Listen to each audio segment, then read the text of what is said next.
takut, rasa cinta untuk mengetahui nilai-nilai keduniaan, apalagi nilai-nilai akhirat.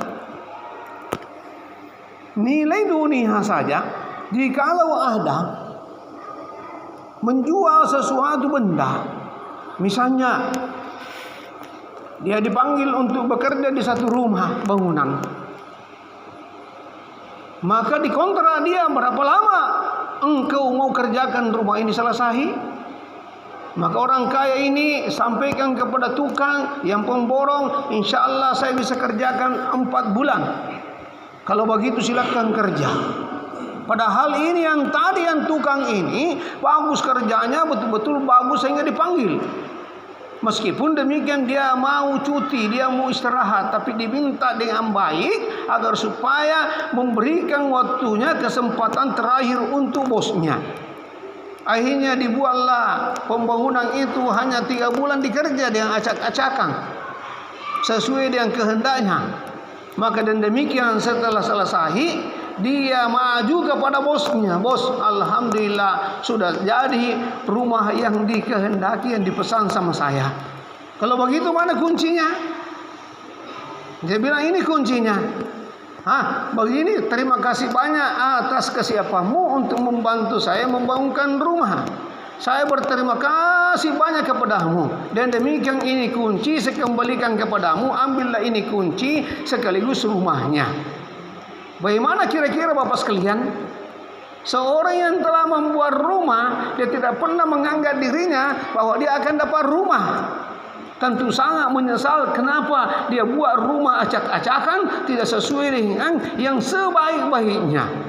Begitu juga tanda bukti kita ini orang yang hidup di atas dunia ini. Semuanya pergi sholat di masjid. Yang penting sudah azan baru pergi masjid, bahkan sholat di rumah.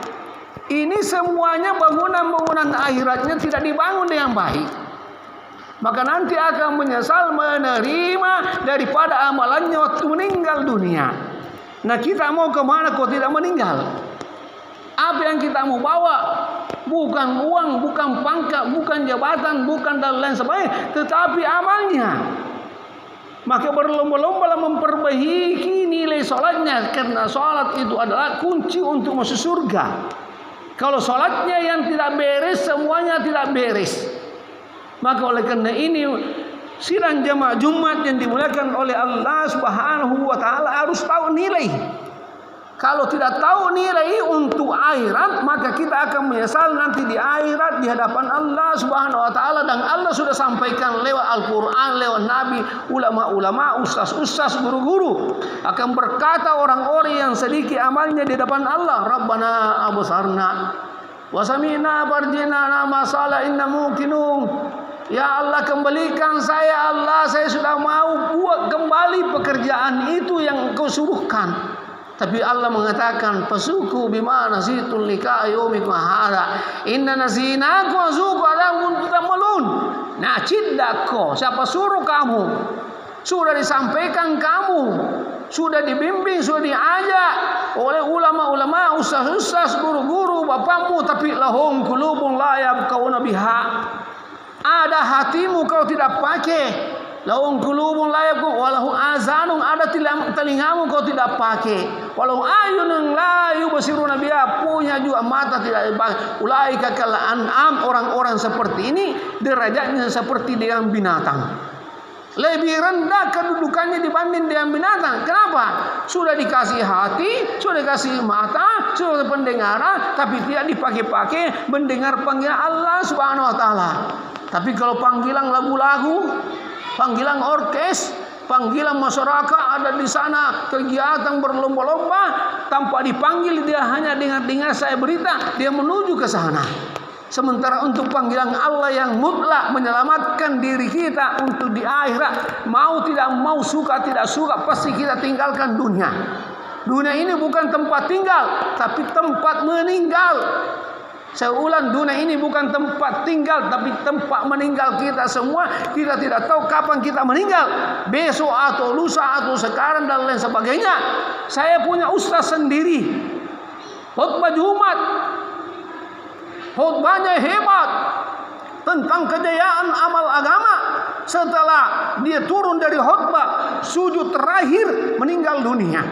Hebat-hebatnya. Maka oleh karena ini Bapak sekalian, mari kita munculkan rasa takut, rasa cinta kepada Allah Subhanahu wa taala, baik orang tua, anak muda, apalagi yang sudah tua, lebih-lebih anak muda. Kenapa?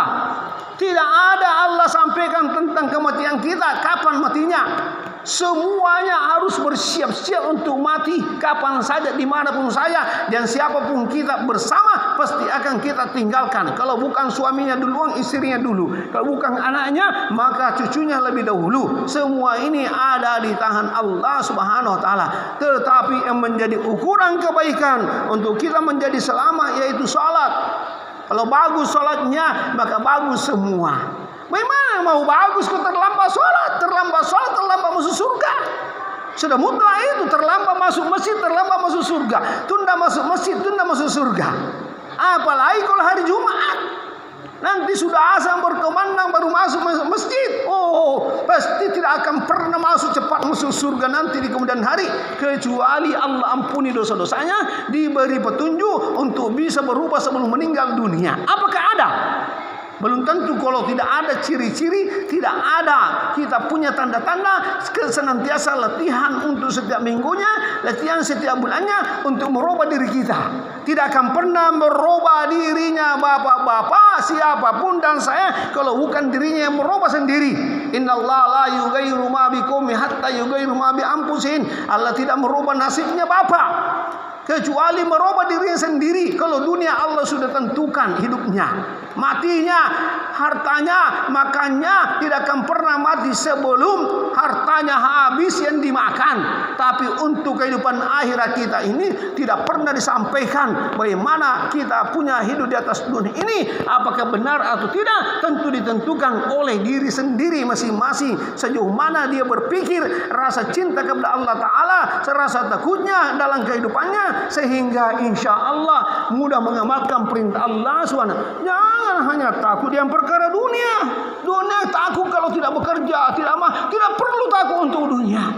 Untuk akhirat harus dipaksa, dunia jangan dipaksa. Karena sebanyak apapun kekayaan bapak-bapak untuk hidup di atas dunia tidak ada dibawa mati. Tetapi sedikit amal yang kita bawa pergi ke masjid, masuk dalam masjid sebelum azan berkumandang, mukanya bercahaya nanti seperti bulan, seperti dia matahari. Masuk masjid sementara azan berkumandang, mukanya bercahaya seperti bulan purnama. Sudah azan berkumandang baru masuk dalam masjid, maka mukanya bercahaya seperti bintang. Tapi tidak pergi masjid, sholat di rumahnya. Untung kalau diterima sholatnya. Untung kalau dapat pahala, untung kalau dapat dikasih satu pahala. Orang sholat berjamaah saja dapat pahala 27 pahala, sementara kita suka yang satu. Bagaimana kalau terlambat lagi untuk melaksanakannya? Masya Allah. Maka oleh karena itu Bapak sekalian, tidak ada yang merubah apa-apa kecuali diri sendiri. Saya hanya sekedar untuk menyampaikan lewat mimbar ini. Rubahlah dirinya sendiri untuk tambah takut kepada Allah, munculkan rasa takut kepada Allah, munculkan rasa cinta kepada Allah. Kalau dunia tidak perlu rasa takut. Karena kenapa? Mau tidak mau, suka tidak suka, pasti dunia ini kita akan tinggalkan dan kita akan meninggal, tidak bawa dunianya, tapi sekecil amal yang kita pakai pasti Allah Subhanahu wa taala perlihatkan nanti di kemudian hari. Misalnya kalau bapak melaksanakan sholat tapi suka di saf terakhir, apa didapat saf terakhir? Rasulullah sampaikan orang yang berada di dalam Jumat di saf pertama sama dengan pahalanya unta. Orang yang berada di saf kedua pahalanya sama dengan kerbau. Saf ketiga pahalanya sama dengan kambing. Saf keempat pahalanya sama dengan ayam. Saf kelima pahalanya telur ayam. Saf belakang tidak ada dikasih oleh Rasulullah sallallahu alaihi wasallam. Bayangkan. Makanya nanti kita akan menyesal di hadapan Allah. Rabbana besarna wa samina parjina nama salihana.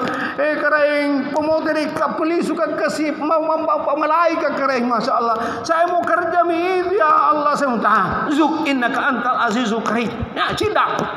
Kau sudah rasakan ini balasanku. Kau tidak mau mendengar waktu hidup di atas dunia. Saya kasih kamu telinga, kau kasih kehidupanmu hanya gratis. Tidak pernah kau bayar-bayar waktu hidup di atas dunia. Tapi kau pakai listrik, kau bayar. Ya, kau pakai air, kau bayar. Kau pakai hawaku, itu udara-udaraku tidak pernah kau bayar. Tapi kau pergi rumah sakit tidak punya oksigen, maka dibayar oksigennya. Di mana kita punya rasa keadilan kepada Allah Subhanahu wa taala? Tidak mau menggunakan waktunya, dia memaksa untuk akhirat dan untuk dunia kita pasrah mati-matian sehingga mati betul-betul dalam keduniaannya.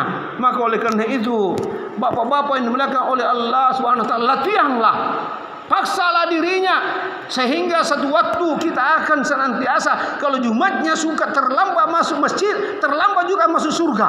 Terlambat apalagi hari-hari lainnya. Tunda masuk masjid, tunda juga masuk surga. Tidak masuk masjid, mati pada saat itu tidak masuk surga. Mau kemana kau? Bukan kita ingin meraih untuk masuk surga. Maka oleh karena ini, saya hanya memperingatkan, dipanggil untuk mengganti hati di sempat ini. Tidak pernah saya sangka, karena saya berjamaah dengan orang Pakistan, hadir di masjid Abrar di Labuang, 4 orang di sana untuk datang menyampaikan perkara-perkara seperti ini supaya kita tahu nilai. Jangan seperti orang-orang yang tidak tahu nilai.